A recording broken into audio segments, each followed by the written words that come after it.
নমস্কার, আমি পীযূষ চলে এসেছি আজকের একটি ইনফরমেটিভ ভিডিও নিয়ে। সকলকে স্বাগত বন্ধু মিডিয়া চ্যানেলে। আজকে 21শে জুলাই তৃণমূলের শহীদ দিবস।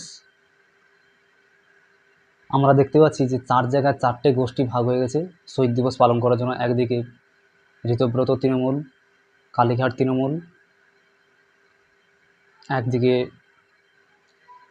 শুভেন্দু অধিকারী, এরকম আমরা দেখতে পাচ্ছি।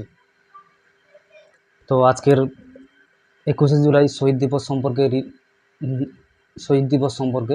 দিলীপ ঘোষ, মাননীয় দিলীপ ঘোষ কী বলেছেন চলুন একটু দেখে নিই। কালীঘাট তৃণমূল, দুই তৃণমূলই শহীদ দিবস পালন করছে, কি বলবেন? দেখুন, তৃণমূলের এটা রেসিপি, এই করে একদিন দোকান চলেছে, অন্যের কাছ থেকে ছিনিয়ে নিয়ে এসে শহীদ দিবস পালন করে পুরো রাজনীতি হয়েছে।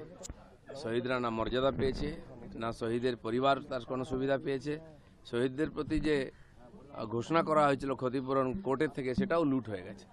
তো সেই জন্য যারা শহীদদের নিয়ে এরকম ছিনিমিনি খেলেছে, তাদের আর শহীদ দিবস পালন করার অধিকার নেই।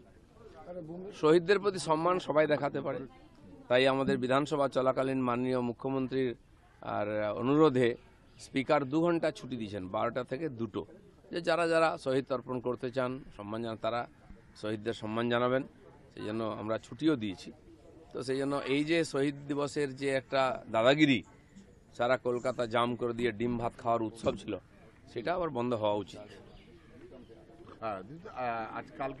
তিনি বললেন যে তৃণমূলের শহীদ দিবস মানে শহীদদের ধোঁকা দেওয়া। কারণ যখন শহীদ দিবস 21শে জুলাই যখন তৃণমূল কংগ্রেসের 21 জন কর্মী শহীদ হয়েছিলেন, ওই দিনকার মমতা ব্যানার্জি সরকারে আসার আগে বলেছিলেন যে ওনাদের প্রতিটা পরিবারকে চাকরি দেবে।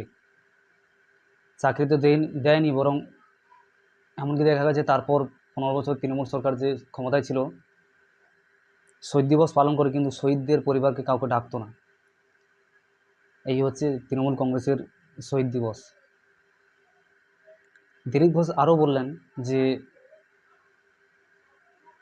শহীদ দিবস তো 21 তারিখে, তাহলে 20 তারিখে উনি রাত্রে গিয়ে সভাস্থলে কী করছেন ওখানে তো একদম লোক নেই।